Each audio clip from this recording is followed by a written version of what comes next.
그러니까 지난번 시간까지는 창세기 1장 1절에 관련된 말씀입니다. 하늘에 속한 자냐 땅에 속한 자냐 이렇게 얘기하니까 땅은 뭐 저기 뭐 여기 농사 짓는 이게 밭갈이 하는 이게 논에 물 주는 그런 땅을 얘기하는 게 아니고 영계의 하늘과 땅을 얘기하는 거예요. 영계의 하늘과 땅. 하나님이 처음 만든 거는 물질계부터 만든 게 아니에요. 많은 사람들이 영계도 만들고 물질계를 동시에 만들었다고 말을 하잖아요. 그런 게 아니라고. 하나님은 영이시고요. 하나님은 이 영계의 하늘과 땅을 만들어 놓은 거예요. 복음서에 예수님께서 하늘에 계신 우리 아버지 이랬거든요. 본래는 하나님이 하늘에 계신 분이 아니에요. 이게. 하나님이라고 하는 표현은요, 만물과 상관할 때의 하나님인 것이지, 만물과 상관없을 때는 예수님이 요한복음 4장에 하나님은 원래 뭐라고 되어 있습니까? 한 영님이시다. 그러니까 하나님이시기 이전에 하나님은 한 영, 그게 우리나라 성경에는 A라는 말을 빠뜨렸어요. 그래서 영이라고 그러니까 뭐 신령한 무슨 뭐 영적인 뭐 그런 존재다 이렇게 말을 하는데 그게 아니라 아무것도 없을 때 하나님은 오직 한 분 하나님이다는 거예요. 한 분 하나님인데 그분이 영이신 하나님이다. A 스피릿이에요. A가 들어가는 거하고 안 들어가는 건 틀려요. 요한복음 6장 63절에는요. 내 말은 영이요 생명이다 할 때는요. A 스피릿이라는 말이 없어요. A라는 말이 없어요. 그거는 그분의 말씀이 영적이라는 걸 얘기하는 거예요. 근데 태초에 하나님이 천지를 창조하셨다고 할 때에 하나님은요. 본래 그 하나님이시기 창조하시기 이전에 그 하나님은 A 스피릿 영님이시에요. 영님. 그런 기간이 얼마나 많이 지나가냐 그건 아무도 모릅니다. 이 A 스피릿이라는 것은요. 이 시간 개념이라는 게 전혀 없어요. 뭐가 없다고요? 시간 개념, 공간 개념이라는 게 전혀 없어요. 만물도 없어요. 그냥 스피릿이요. 하나님 홀로 계신 분이에요. 그러니까 이 공간도 펼치고 시간도 이렇게 느리고 하는 것은요. 그 다음 일이에요. 이것은 하나님의 왕국과 관계를 맺을 때에 그런 시공간 개념이 있는 것이지 그런 일을 시작하기 전에 하나님이 계셨잖아요. 하나님이신데 본래는 영님이셨다는 말이에요. 그러니까 영원전하게 되면요. 영원이라는 말은요. 우리가 이 상상할 수 있는 단어가 아닙니다. 진짜. 그냥 기록기에 있으니까 그런가 보다 하고 그냥 생각을 하는 것뿐이에요. 그때는 시간과 공간 개념이란 게 없어요. 하나님은 영원한 분이에요. 시편 90편 2절에 뭐라 했습니까? 영원부터 영원까지 하나님 이런 말을 하잖아요. 시간과 공간은 어떻게 보면 피조물들을 위해서 하셨다고 볼 수 있어요. 하나님은 홀로다. 예수님은요, 뭐가 영생이냐 할 때는요, 유일하신 하나님 할 때는 에이스피, 영님이라는 뜻이에요. 유일하신 영이요, 영 아니에요. 그 뜻입니다. 근데 우리나라 말에는 영이 이런 식으로 번역해보면 안 되거든요. 요한복음 17장 3절에는 영생을 얻기 위해서는 조건이 되어 있어요. 하나님을 알아야 되는데, 하나님은 유일하시다. 얘기는 그게 영님이에요. 그때 왜 하나님의 교회라고? 그때는 이미 예수님 말씀하셨을 때는 만물이 존재했거든요. 나는 그분에서 독생했다는 겁니다. 이 독생한다는 개념도 사람들이 잘 모릅니다. 하나님이 독생했다. 이건 또 다른 차원입니다. 그 말은 독생하지 않았을 때의 그 상태도 있었지 않았었어요? 있었어요. 그러니까 독생했을 때는 벌써 시간 개념이 있는 거예요. 시간은 하나님 전에 있었습니까? 하나님 이후에 정하셨습니까? 하나님 이후에 정한 것이지. 그러니까 독생자는요, 말씀이시거든요. 근데 오늘날은 독생자가 누구냐? 독생자라는 건 예수님이 마리아에서 태어나다 보니까 독생자가 아니에요. 왜냐하면요, 여러분이 성경을 반드시 읽어봐야 되는데, 골로새서 1장 15절에서 18절이 아주 짧은 기절이지만 놀라운 말씀을 하고 있는데, 그분은 모든 피조물보다도 먼저 처음, 이것도 처음이라 해서 그것도 시간 개념이 들어가거든요. 시간 개념이 전혀 없으면 뭐 영원전에 독생자가 계시다 그러면 되지. 모든 피조물들 가운데서 먼저라고 하더라도 시간적으로 먼저라는 것이 시점은 있다는 거예요. 그래서 알파다 이 말이에요. 나는 알파라는 개념은 영원전 개념에는 없습니다. 근데 하나님이 어떤 일을 시작할 때에 어떤 시점이 있거든요. 그걸 알파라고 그러고 그걸 또 끝맺히는 때가 있어야 하면서요. 그걸 오메가라고 그러고 오메가가 끝나면 다시 영원세계로 가야 하는 거예요. 그러니까 새하늘과 새 땅은 영원세계예요. 그건 알파와 오메가하고 상관없어요. 그러니까 하나님의 왕국을 위해서 만물을 창조와 관련되어서 하나님이 농사꾼이 되시기 위한 시점이 있었다 이 말입니다. 본래 에이 스피릿, 나는 유일하신 하나님이라는, 본래 유일한 영님이라는 뜻입니다. 그때는 하나님의 농사일을 시작하지 않았을 때입니다. 그때는 그냥 영원전 하나님이라는, 영원전 한영님이라는 얘기입니다. 그러나 어떤 시점이 나타났거든요. 태초라는 말을 써야 하세요. 먼저라는 말과 태초, 이게 다 알파와 같아요. 그러니까 알파 이전에도 한영님이 계셨다는 것입니다. 알파라고 하는 것은 어떤 시점이 있다는 걸 얘기합니다. 그러니까 먼저라는 말을 쓰는 겁니다. 먼저라는 말이 영원전과 말과 같습니까? 아닙니까? 다르죠. 그 영원이 영원 개념, 그거는 우리가 상상할 수가 없습니다. 근데 이것은 부활하고 부활체가 되어서 다 끝나고 나면 새하늘과 새 땅이 시작되거든요. 그때는 영원세. 그러니까 시간 아무 상관이 없습니다. 너무나도 화려한 세상이에요. 그때는 천사들을 넣어서 다스리는 세상이 아니고 하나님의 아들들이 주체가 되어서 다스리는 세상이라고 히브리서에 기록되어 있잖아요. 이전 세상, 천사들이에요. 그러나 장차 올 세상은 뭐라고 있습니까? 하나님의 아들들에게. 근데 상속권을 맡기는 거죠. 그러니까 제가 이 시간 말씀드리려고 하는 것은요, 영원전 개념을 알아야 돼요. 미가서 5장을 한번 보십시다. 하나님에 대해서 표현이 나오거든요. 이 5장 2절입니다. 시작. 그러나 너 베들레헴 에브라다야, 내가 유다의 수천 가운데서 작을지라도 이스라엘에서 치리자가 될 자가 내게로 나아오리라. 예수님이잖아요. 그의 나아감은 언제부터 있었다고요? 옛적부터 있었고 또 영원부터 있었습니다. 예수님은 마리아의 몸에서 태어나가지고 이스라엘의 소망이 되시잖아요. 하지만 그때가 시작이 아니고 뭐랬습니까? 옛적은 뭡니까? 알파. 그러나 알파 이전에 또 한영님 안에 있었어야 했어요. 이게 영원이라는 말씀. 우리가 아셔야 됩니다. 어떤 시점이 있고 역사적인 시점이 있고 알파가 있고 옛적이라는 말은 알파라는 얘기입니다. 알파가 굉장히 옛날이잖아요. 시작이니까. 그 다음에 그것이 시작이 아니라 그 이전에 또 하나 영원전이 있지 않았어요. 이 표현을 하고 있어요. 그러니까 하나님이 영원전에 계셨잖아요. 그러나 일을 시작하기 위해서 농사꾼을 팔그릇 치고 이제 하나님 일을 시작하시잖아요. 그럼 창조했잖아요. 창조하실 때는 알파예요, 알파. 알파니까 이게 고대예요. 고대. 이건 영원전이고 고대. 그러나 나라 땅에 오셔야 된다는 것이에요. 그게 말씀이 육체가 그러니까 이쪽에는 영원전, 이제 고대 옛적은 알파, 이거는 말씀이요, 말씀 아니에요.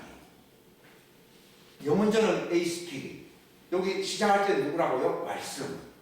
왜 말씀입니까? 말씀으로 다 창조하고 다 역사를 해야 되기 때문에 그분의 이름이 말씀입니다. 그럼 말씀만 해야 됩니까? 십자가에 돌아가시가 새 언약을 성취해야 됩니까? 십자가에 돌아감으로 내 피로 세운 새 언약을 성취해야 되기 때문에 마리아의 몸에서 이렇게 나타나신 거예요.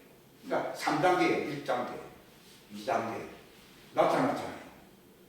그럼 3단계 왜 나타났습니까?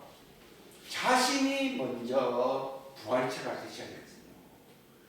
자연계 안으로 들어온 것이 이제 우리에게 나타난 거예요. 우리는 자연계 안에 있었기 때문에. 그러나 그분은 자연계 안에 있기 전에 영계 속에 있었지 않았어요? 있었어요. 영계라고 하는, 하늘이라고 하는 영계가 있었어요. 이게 태어난 거예요. 어디에서 내려왔다고 되어 있습니까? 하늘에서 내려온 자. 여기는 자연계, 자연계 땅에서 아니에요. 자연계 땅인데 원래 그분은 말씀으로 어디에 있었어요? 영계 하늘에 있었어야 했어요. 있었잖아요. 알파잖아요. 그분이 이렇게 오셨다는 말이에요. 그러나 그분이 알파로 하늘에 계시기 이전에 벌써 영원전 영님이셨어요. 나타났는데 소망이 되시려고 십자가에 죽으려고 나타나셨는데 그러나 그 이전에는 고대에 있었던 분이시고 이게 태초라는 겁니다. 그러나 그 이전에 영원전부터인데 하나님이 점진적으로 진행해서 진행하셨어요. 진행했잖아요. 그리고 그건 왜 갔느냐? 땅에 속한 자들을 구속해야 되잖아요. 구속하기 위해서는 계속물로 내어줘야 되잖아요. 그러나 그분이 이제 그 피를 흘리고 난 뒤에 새 언약의 피를 세우시고 난 뒤에는 예수님이 1차적으로 부활의 열매가 되죠. 왜냐하면 영계와 자연계가 예수님 안에서 만났잖아요. 금율과 뭐 의가 같이 만났잖아요. 그런 것처럼 다 그 지편이 다 그런 걸 말해주는 것이 만났잖아요. 그러면서 그분이 자기를 부활에 이르게 할 아버지께 투교함으로써 구원을 이루었다고 되어 있거든요. 예수님도 자기를 죽음에서 여기 구원하시기에, 왜냐하면 여기는 죽음이 있는 것이니까 죽음을 깨뜨리시고 부활체가 됨으로써 영계와 그 물질계 자연계가 서로 연합되는 기적이 일어난 거예요. 우리도 그렇게 되려고 지금 교회 다니는 거고 예수 믿는 것이지, 그것이 아니라고 하면요 나중에 결말이 묘하게 나타납니다. 남들 모른다고. 그러니까 진리를 알고 믿어야 되는데 진리를 모르고 다 믿어요. 문제는 그렇습니다. 만약에 그냥 믿습니다 해버리면 얼마나 쉽겠습니까? 그러면 어중이 전부 다 구원 다 받습니다. 그러나 예수님은 진리를 알지니 그랬습니다. 나는 진리를 말하기 위해서 왔다고 써 있습니다.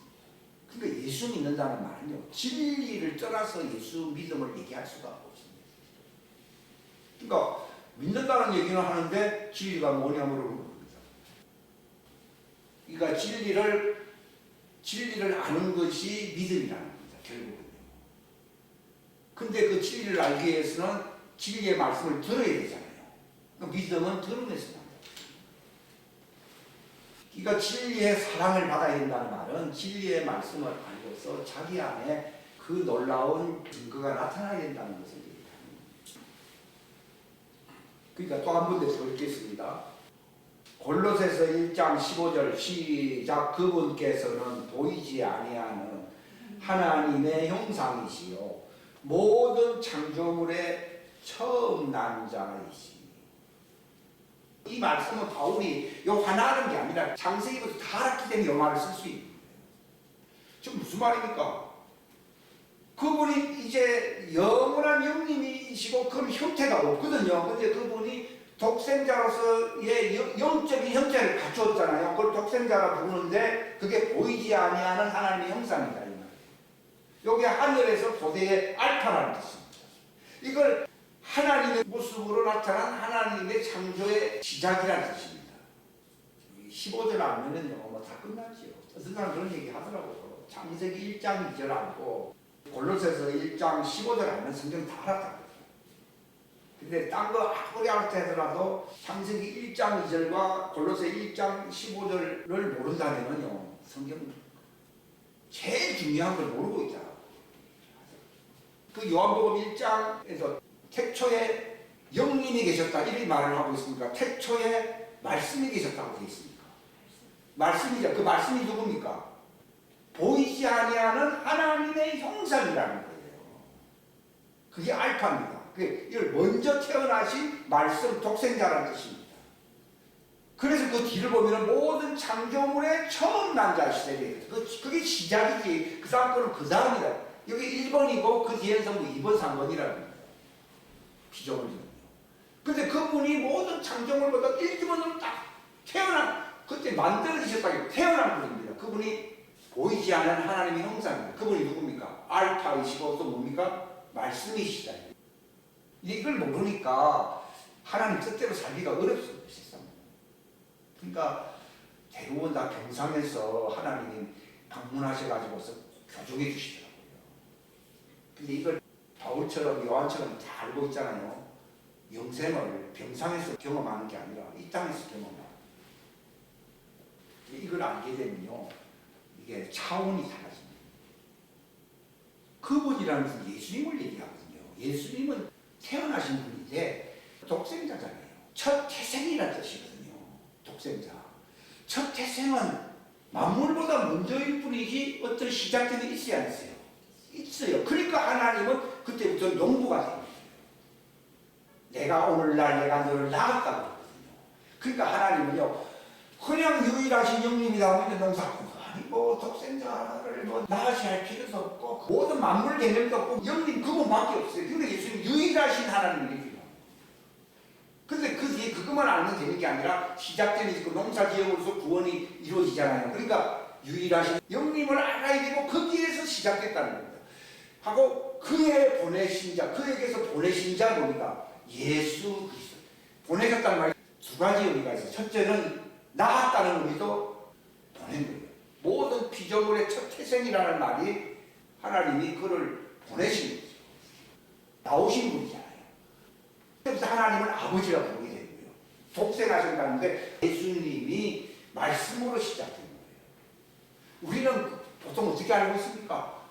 하나님 아버지가 창조했고 예수님은 거기에 태어나셨고 뭐 이렇게 생각을 하는 사람들이 있는데요. 만물을 누가 창조했다고 했습니까? 말씀이 창조해서 창조했어요. 그 말씀이 하나님과 함께 계셨으니 그 말씀은 하나님이시다. 그렇죠? 이제 그분에 의해서 다 창조했다는 거예요. 그분이 독생자라고 했습니다. 근데 그 독생자 이름이 뭐예요? 그때부터 예수 그리스도예요. 왜냐하면 농사를 시작해야 되니까. 자, 알파 누굽니까? 예수 그리스도. 예수 그리스도 누굽니까? 말씀. 이것은 마리아에게서 태어날 때부터 시작된 겁니까? 하나님의 품에서 독생할 때부터 시작된 겁니까? 그러니까 이걸 알아야지. 예수 그리스도 시작을 처음 마리아로부터 시작한다니까요. 에베소서의 3장이가 있죠. 예수 그리스도에 의하여 만물을 창조하신 하나님께서 이 말 있잖아요. 개역 성경에도 없습니다. 참 이렇게 중요한 걸 없애버렸다. 그 예수님을 피조물로 만들려고 작정을 하는 거예요. 만물을 예수님이 창조했어요. 누구와 함께? 아버지와 함께. 근데 또 중요한 말이 또 있습니다. 요한복음 5장 26절 또 읽읍시다. 아버지께서 자기 속에 생명이 있는 것 같이 아들에게도 주사 그 속에 있게 하셨고. 참 놀라운 얘기죠. 왜 예수님이 독생할 수 있었는가 하면 아버지 안에 뭐가 있었기 때문입니까? 생명이 있습니다. 아버지의 생명이 나타난 것이 독생자죠.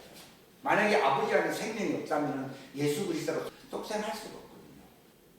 그 다음에 내가 하나님의 아들이라 할 수 있는 것은 내가 교회에서 교육을 많이 받고 지식이 많으니까 아들이 아니고 예수님 안에도 우리가 태어날 수 있는 생명이 있어야 했어요. 보세요. 우리도 육신적으로는 아버지 안에 생명이 있으니까 자식이 태어났습니다. 근데 자식 안에도 생명이 있지 않으세요? 있으니까 또 이렇게 제대로 이렇게 이어져야 되는 거예요.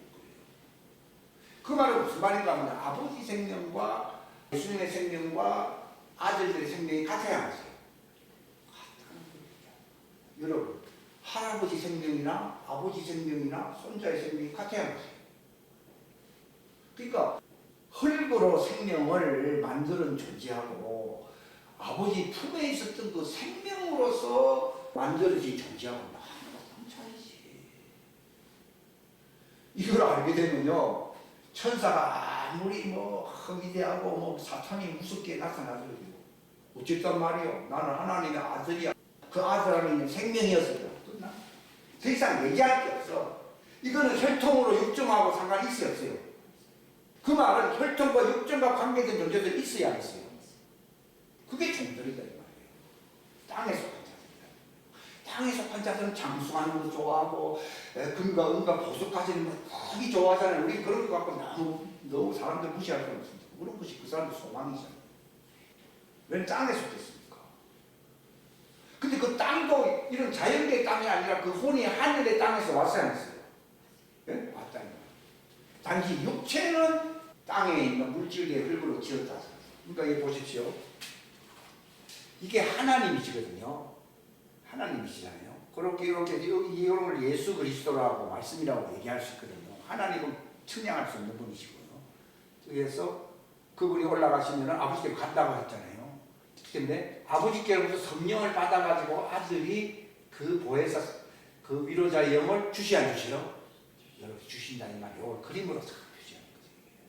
그러니까 가셨잖아요. 예수님이. 가셔서 아버지야.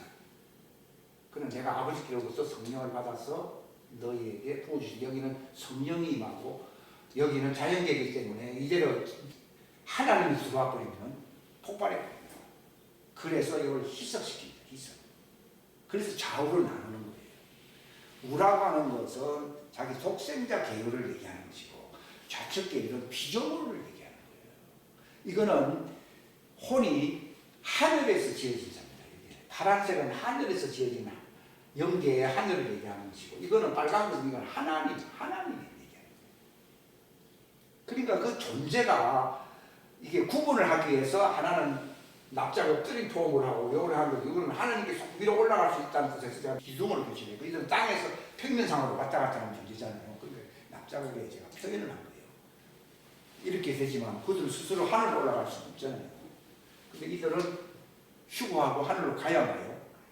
그러니까 이 표현을 제가 이렇게 했고 그리고 이건 하나님의 생명을 표시한 것이고요. 이게 혼입니다. 사람은 혼이거든요.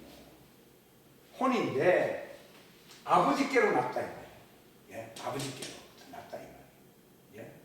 근데 하나님 보시고 원래 하나님 한 영님이셨을 때는요 시공간 개념이라는 게 없어요. 근데 예수님이 딱 오셨을 때는 어디에 계신 하나님이요? 하늘에 계신 우리 아버지. 그죠? 그 하늘이 어디입니까? 영계의 하늘. 그러니까 영계의 하늘이 있고 영계의 땅으로도 지었기 때문에 이것도 굉장히 혼이 천하보다도 귀하다고 되어 있잖아요. 그래서 영계의 땅으로 지어진 거예요. 근데 이 혼은 영계의 땅이 아니라 이거는 말씀으로 지어진 거예요. 말씀으로. 단지 이것을 같은 색깔로서 이 흑색깔을 표현하면서 이건 자연계라는 것이에요. 자연계. 흑색깔이잖아요. 다 똑같이 이건 같이 안 가세요? 그러면 이렇다 그러면 여기 조금 더 다른 걸로 하지 왜 똑같은 걸로 했느냐? 이 자연계와 만나야 부활이 일어나야 합니다. 하나님은 하늘 영계에 계셨잖아요. 그 하늘에 계신 하나님은요 흙의 형상을 입고 계신 게 아니라 그 하늘의 형상을 입고 있어요. 만약에 여기서 하늘의 형상으로 하늘의 형상을 이제 여기 무슨 색깔입니까? 이게 보라 색깔이잖아요. 보라색은 왕 하나님을 뜻하거든요. 이렇게 입으면 존재가 있어요. 누굽니까? 천사. 그러니까 하나님도 천사와 관련하려고 하나님 자기를 낮춰가지고 하늘의 것을 입으신 분이거든요. 그러니까 이거를 보라색으로 칠해버리면 천사가 돼요.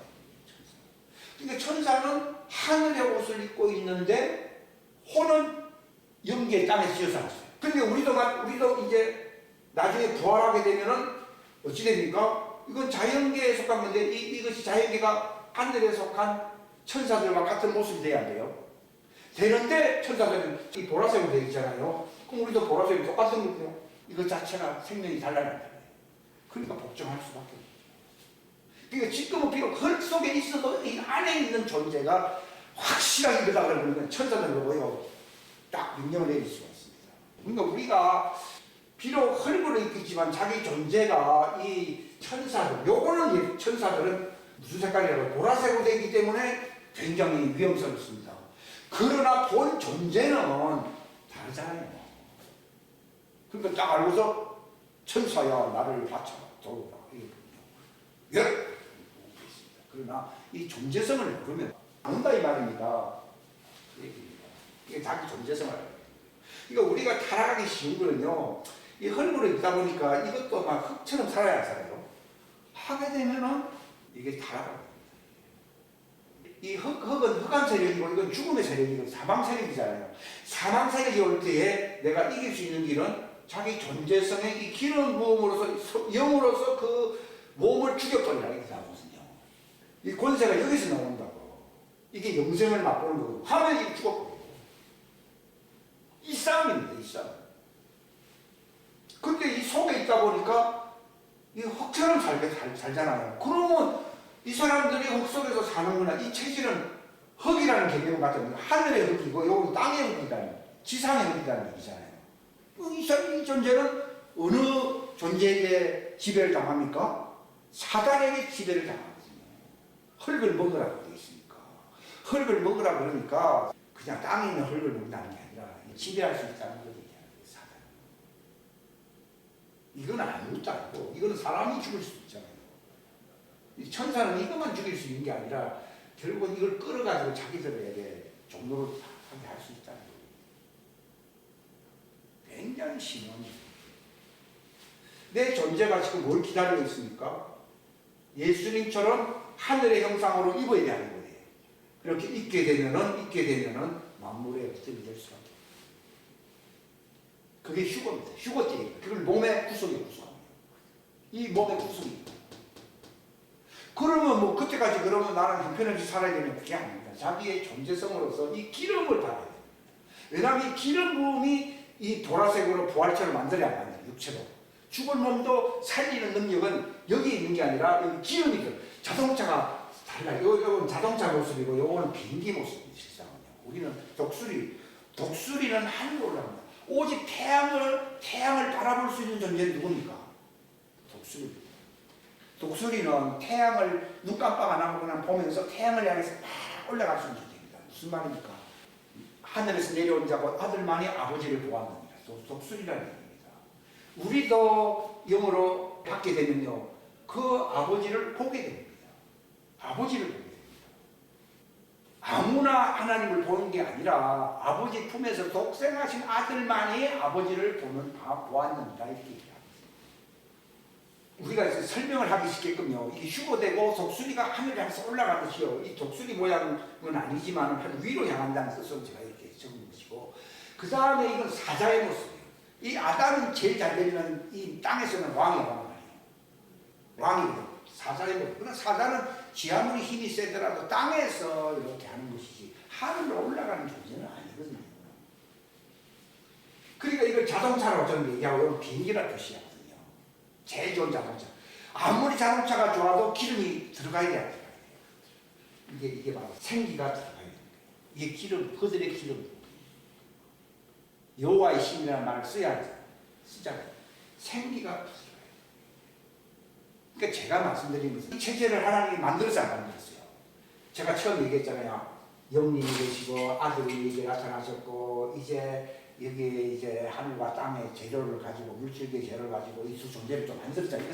그런데 그 속에서 만들어진 존재가 혼이 다릅니다. 이 흐름으로 육체는 같아야 하세요. 같은데 혼이 다릅니다. 이것은 비행기와 같은 하늘로 올라갈 수 있는 혼입니다. 여기에는 예수님이 받으신 기름 부음이 있습니다. 이걸 성령이라고 해요. 성령의 기름 부음이 있습니다. 이건 하나님이 들어오신다는 것입니다. 그러니까 너희가 내 안에 내가 너희 안에 하는 말을 여기에 쓸 수가 없고요. 이 성령님은 하나님이시거든요. 하나님 안에 우리가 하나님 안에 하나님이 또 우리 안에 있잖아요. 이게 바로 하나님의 아들들을 얘기하는 것이죠. 근데 이 존재를 알았다. 겁날 게 있냐고. 딱 이 존재를 알고서 천사를 부릴 수 있으려고 그러면은 시시껄렁한 육체에 속한 말로 해야 됩니까? 성령의 말로 해야 됩니까? 이 성령의 기름 부음이 말씀으로 나타나게 되면 천사들이 다 깜짝 놀랍니다. 우리는 모양은 다 갖추고 있는데 이 기름 부음이 없거든요. 그러니까 하나님의 농사가 완성되기 위해서는 이런 것도 다 만드시고 만물을 다 만들었잖아요. 인간도 다 만들었잖아요. 예수님도 이 형태 속에 마리아의 몸을 통해서 들어왔어요, 안 들어왔어요? 예수님도 흙의 존재로 죽을 육체의 모양으로 왔어요, 안 왔어요?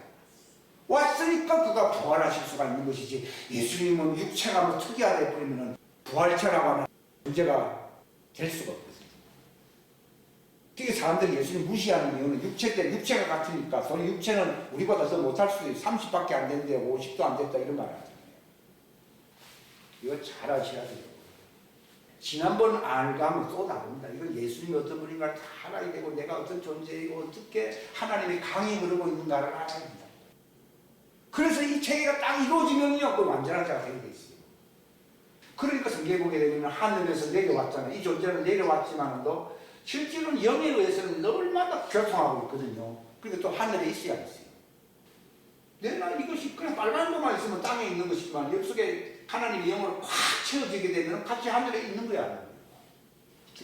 하늘에서 내려온 자 할 때는 이게 인자의 모습이고, 육체는 자연계의 모습을 하고 있기 때문에 그분도 육체의 할례를 받고 사람처럼 그렇게 음식도 잡수시면서 같이 사셨지만은 이게 왜 필요한가 하면은 이것과 연계가 결합을 해야 되거든요. 이게 부활이거든요. 그래야 하늘에 있는 것이나 땅에 있는 것이 서로 통일이 돼야 돼요. 통일체가 되는 그게 부활체거든요. 부활체만이 하나님의 왕국에 들어갈 수 있도록 하나님이 정해놓은 거예요. 하나님의 왕국은 연계만 있다 그러면 이런 거 다 만들 필요가 없어요. 그런데 하늘도 만들고 땅도 만들어 놓았냐? 하늘과 땅이 서로 결합함으로써 하나님의 왕국을 완성하기 위해서 만드신 거예요. 처음에 하늘과 땅을 만들었을 때 땅은 물질의 땅이 아니라는 것이 형태가 있어요, 없어요? 땅은 형태가 있고 꽉 차 있었다 그러면 그건 자연계, 자연계 아니에요. 자연계 보면은 다 뭐 형태가 있잖아요. 근데 영계는 형태가 있어요, 없어요? 없죠. 없는 것뿐만 아니라 텅 비어있지 안 비어있어요? 텅 비어있거든요. 그런데 그런 걸 하나님의 왕국으로 만들고 싶지 않았어요. 그렇기 때문에 하나님은 초월할 수 있는 영계와 뭔가 형태가 있고 채워질 수 있는 존재가 서로 연합되는 부활체로서 하나님의 왕국이 완성되게 하려고 하는 거예요. 그런 의미에서 내 육체의 삶이 굉장히 중요한 겁니다. 왜냐하면 육체와 내 속사람의 영의 사람이 하나님의 창조의 사람이 결합을 해야만이 내가 부활체가 될 수가 있거든요. 육체를 무시하면 안 되는 거예요. 이게 예수님도 사람들이 낭떠러지를 몰아가 버릴 때에 탁 그분이 말씀 붙들고 탁 기적이 일어나니까 군중을 뚫어서 안 뚫었어요. 우리가 죽을 때가 아닌데 마지막 때는 죽을 때가 아닌데 죽이려고 하면요 내가 이 말씀 붙들고 완전 자라서 딱 서게 돼버리면요 그 군중을 뚫고 10마리 100마리 떠나가 있을 수 있어요. 내가 부활체가 될 그날을 기다려야 돼, 안 기다려야 돼요? 기다려야 돼요. 네가 완성이고 뜻을 이루었다 할 때에 내가 죽어야만이 부활체가 될 수 있는 것이지 미완성이 이제 죽으면 개죽음이지 뭐 지옥 가야지 될 수 있나. 왜냐면 하늘에 계신 내 아버지 뜻대로 행하는 자가 들어간다고 했지 미완성이 들어간다는 얘기는 없잖아요. 근데 그 완성을 시키는 것은 육체 바깥에 있습니까? 육체 안에 있습니까? 육체 안에 있으니까 지금 우리가 안 죽고 있는 거예요. 지금 만약에 저거는 내 소유가 아니다 버리면 육체 죽여버리면 나는 지옥이에요. 얘 옛날에 죽을 때가 많았거든요. 물속에 빠질 때도 있었고 뭐 많은데 이상합니다. 사람을 살아요. 그리고 옛날에는 재수가 좋았다 이 생각했는데 그게 아니에요. 때가 안 돼요. 예수님도 때가 안 되니까 사람들이 그를 붙잡을 수 있었어요, 없었어요? 없었다고요. 근데 보면 왜 사람들이 그를 붙잡지 아니하냐면 자기 하나님 때가 이루지를 안 했다고. 하나님 말씀이 아직 이루어질 때가 아니기 때문에 하나님이 그를 자꾸 비키라고 해요. 근데 이걸 갖다가 우리가 무시하면 안 된다. 육체도 그날을 위해서 딱 하나님 뜻이 완성될 때 죽어요. 그러니까 예수님 돌아가실 때 나 다 이뤘다 하지 않았어요. 다 이룬 거예요. 어떤 사람은 다 이루지 못했으니까 어떻게 그 사람 데려가려고 병상에서 그냥 오랫동안 고생하는 사람도 있지 않았어요. 하는 것은 그 속에서 뭔가 완성을 이루려고. 그래서 하나님은 사랑이지. 몸이 아픈 것도 사랑인 거예요. 왜냐하면 맨정신 갖고는 맨날 육신대로 살려고 하니까 이게 안 되는 거예요. 그래서 보통 몸이 아프면 육신이 약해지거든요. 육신이 약해지는 게 하나의 뜻이 아니라 그 속에서 하나님의 말씀이 이루어지게 하려고. 그러니까 바울도 내가 아플 때 약할 때가 그분이 강하다고 했잖아요. 그분도 사단의 가시가 있다고 했거든요. 그러나 네 은혜가 내게 족하다. 네가 약할 때에 내가 강하다고 했었거든요. 그러니까 아플 수가 있는 거예요. 그건 저주가 아니지. 요나도 고래 뱃속에 들어가가지고 신앙하면서 안 죽잖아요. 그건 하나님의 아들이기 때문에 안 죽지요. 보통 자연계 사람이 포기 뱃속에 들어가면 다 죽어버리지. 그러니까 내가 순종하겠습니다. 내가 하나님 뜻을 완성하겠습니다 하니까요. 고래가 와 토해내버리니까 아예 뭐 1000마리 떨어져 있는 그 민호의 땅으로 가버렸잖아요. 다시 도망가려고 했다. 그러니까 요엘서는 남 얘기가 아닙니다. 바로 하나님의 아들들이 어떻게 해서 이렇게 사느냐 하는 걸 보여주는 거죠. 그러니까 우리에게는 무슨 기적이 일어나야 된다고요? 요나의 표적 기적이 일어나야 되거든요. 그게 무슨 말인가 하면 다른 걸 얘기하는 게 아니라 우리도 바로 하나님 뜻을 이루기 위해서 마지막 때는 그렇게 완성하고 죽어야 된다는 걸 보여준다. 그 말입니다. 하나님 아들답게 살아야 된다 하는 표적이 요나의 표적이지 뭐 고기 뱃속에 뭐 들어갈 일도 없거니와 그런 게 일어난다는 얘기가 아니에요. 그게 예수님의 요나의 표적에는 예수님도 힘들게 사시고 주여 아버지의 뜻이 아니라면 이걸 내게서 옮기시옵소서. 육체는 이거 다 싫어하거든. 요나도 싫어했지만 예수님도 그렇게 비참하게 돌아가는 걸 그걸 원할 수가 없어요. 인생으로서는. 그러나 아버지 뜻대로 하시고 하면서 하니까 마침내 군병들에 의해서 그분이 잡혀가잖아요. 잡혀가면서 무슨 표적이 일어납니까? 요나의 표적이 일어납니다. 하나님 뜻을 완성하네요. 죽을 때 완성한다고 했잖아요. 우리에게도 요나의 표적 안 일어나면 구원을 받은 게 아니에요.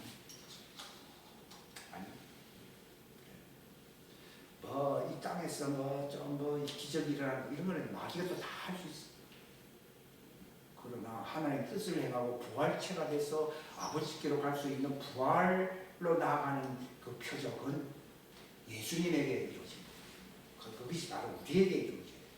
그 요나의 표적밖에 필요가 없어요. 왜냐하면 다른 것은 힘드나 좋으나 이런 한 명에서 하나님 다 선을 이루시기로 원하는 분이시기 때문에 내게 꼭 인생살이가 꼭 행복하게 살고 어떻게 해서 부유하게 살고 이런 것은 예수님 구하지 말라고 그랬어요. 너희는 하나님의 왕국을 위해서 그 의의 열매가 되도록 하는 것이 하나님의 왕국과 의라는 얘기입니다.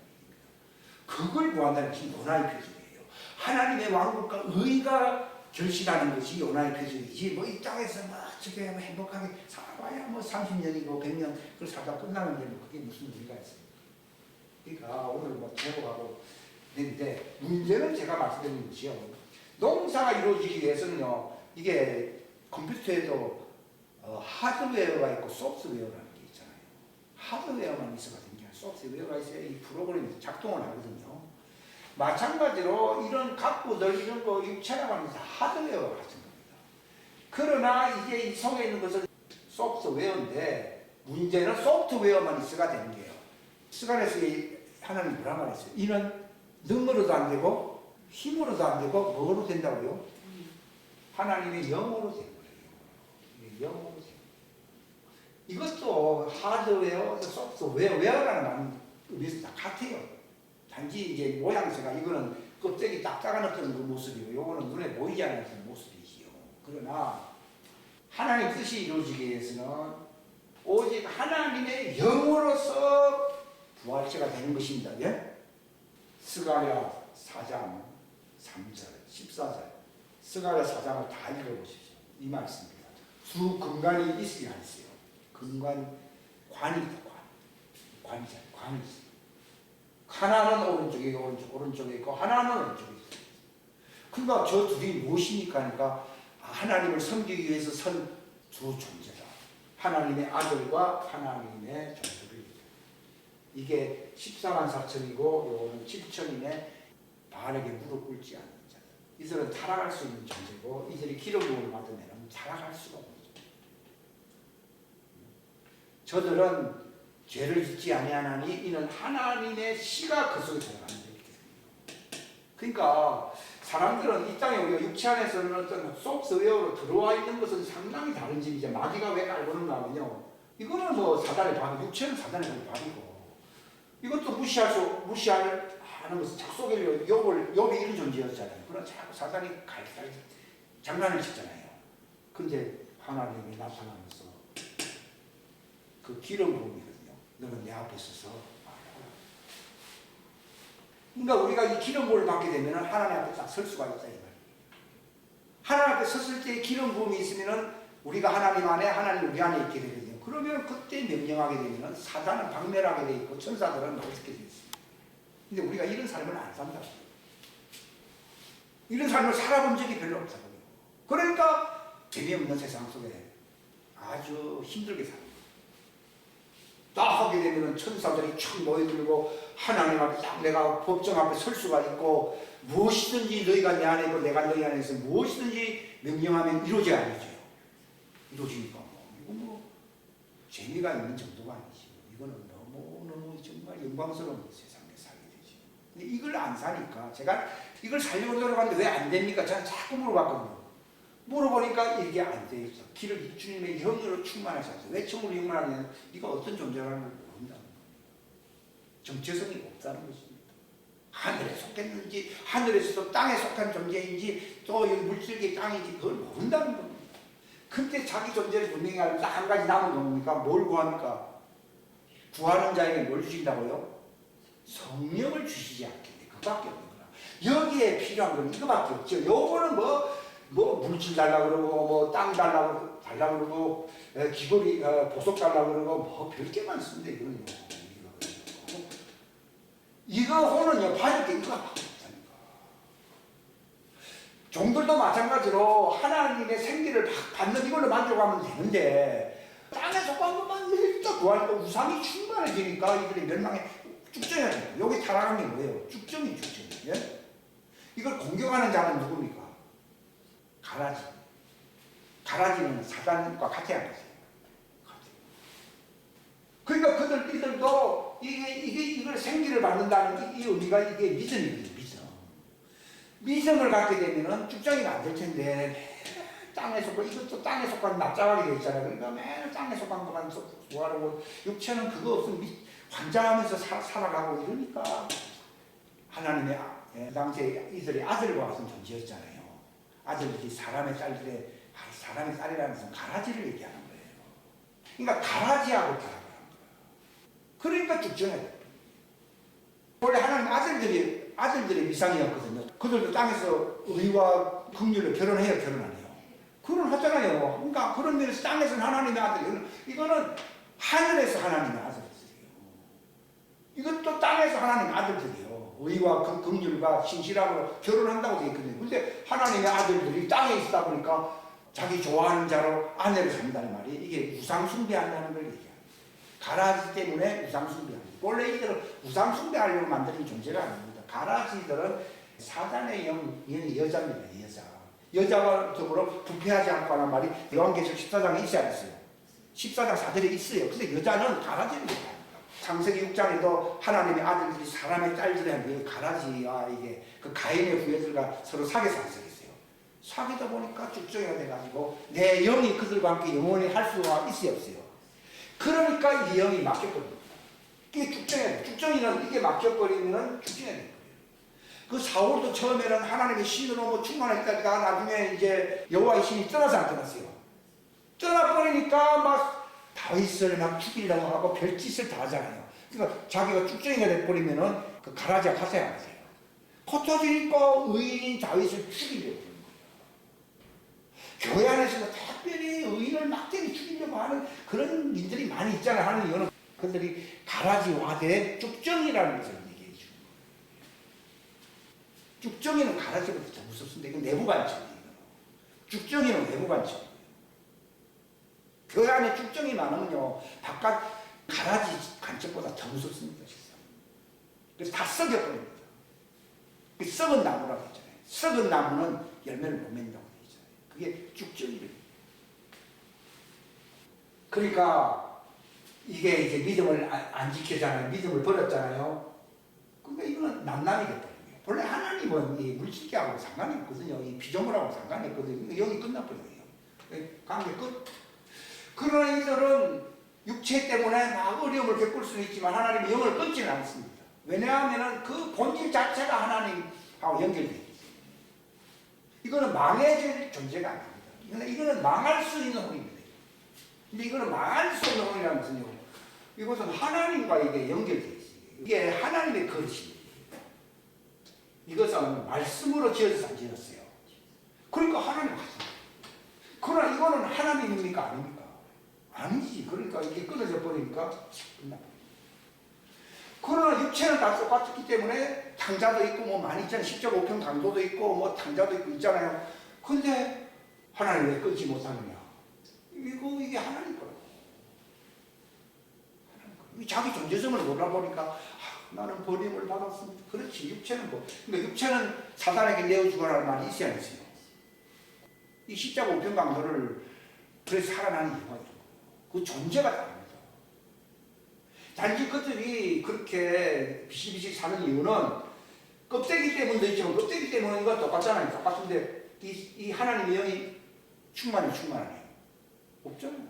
하나님의 영이 충만하니까 살아나면서요. 그들이 이제 예수님이 죽으시니까 무덤이 열리면서 이들이 다 땅으로 나와서 안 받았어요. 땅으로 나와가지고 받아서 안 받았어요. 끝까지 망한 존재가 망한 자처럼 되어 있을지라도 이들은 하나님의 것이기 때문에 이게 말씀으로 지어진 거라니까. 그러니까 이들이 그 무덤에서 나와가지고 다 이걸 공급받아가지고서 나오는 거 같아요. 근데 이들은 못 나오거든요. 단지 쭉정이가 안 되었을 뿐 이들은 그대로 이것이 부활체가 되는 게 아니라 아브라함 품이라고 하는 지역이 내다 보이는 호텔 무덤 속에 딱 들어가 있다가 예수님이 광야로 가자 할 때에 그들이 이 기름 부음을 받기 위해서 나와야 나와요. 그게 광야의 양육하기에서 데려가는 거예요. 시점이죠. 이들은 나중겠지만 먼저 육체 안에서 이루어지잖아요. 이들은 언제까지 기다려야 됩니까? 예수님 재림할 때까지, 지상 재림할 때까지 하기 전에 기다려야 돼요. 기다렸다가 거기서 그들이 양육을 받고 생기를 부여받고 또 물로 씻지 않았어요. 씻고서 부활체입니다. 그러니까 이 전체가 그림이 다 그려질 때 이렇게 우리가 설명을 할 수 있는 것이지, 부분적으로 저도 안 그리셨어요. 하서도 이게 맞으면 저거는 모르겠고 이런 식으로 해서는 설명을 할 수가 없는데, 지금 제가 전체 그림이 다 보이니까 이것이 성경의 전체 그림이 보이라. 그러니까 하나님은 자기 농사를 위해서 첫 번째 이 강을 흘러보내고 나중에 그들에게 새 언약을 맺지 않는지요. 새 언약을 맺었다는 말은 옛날 언약이 있었다는 얘기가 아니에요. 그 옛날 언약이 뭡니까? 시내산에서 오순절 맺었지만 그들은 타락하니까 마지막 광야에서 다시 맺어야 돼요, 맺어야 돼요. 다시 마지막 광야에서 새 언약을 맺음으로써 그들이 이제 부활하죠. 그러나 하나님 아들은 옛날 율법 아래 있는 옛날 언약 맺은 적 있어요, 없어요? 없지. 그리고 율법 아무 때문에 상관이 없지. 율법을 지킬 수 있는데 상관이 없어요. 그런데 예수님이 오심으로 말미암아 자기의 양들을, 이걸 자기 양이라고 부르거든요. 왜 똑같으니까 예수님과 형질이 같잖아요. 자기 양인 거예요. 단지 기름 부음이 없다는 것이고.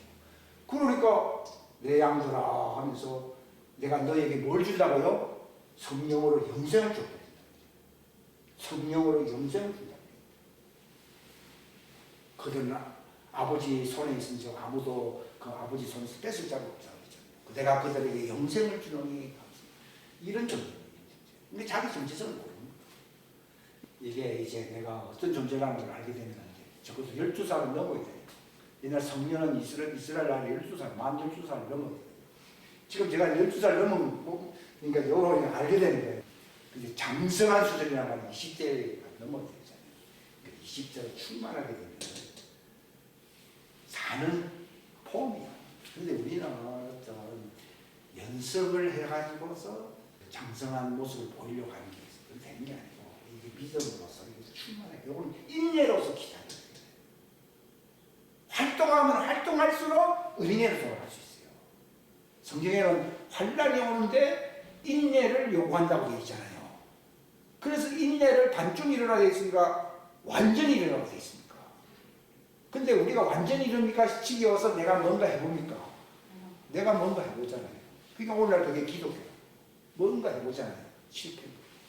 끝까지 일어나는 거죠. 네. 이게 지금 길은 내려오는데 지금 여기까지밖에 안 찼거든요. 에스겔서에 보게 되면 발목에 차고, 무릎에 차고, 허리에 차고, 가슴에 차고 하는데, 요게 요 정도에서 요 정도 수준입니다. 근데 나중에 가슴에 차도 기다려야 됩니다. 하나님의 모든 충만하심으로, 우리 기도문을 잘 외웁니다. 모든 충만하심이 이루어질 때까지 너희는 성령이 오신다.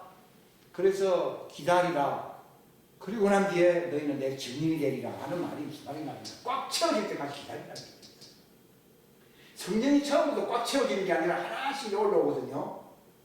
그러니까 기다리라는 거예요. 에스겔 47장에 오늘 요절 말씀인데, 충만하게 채워질 때에 그때 이제 추수의 사역을 할 수 있게 된다는 것을 그 에스겔 47장 그 6절에서 10절까지 말씀입니다.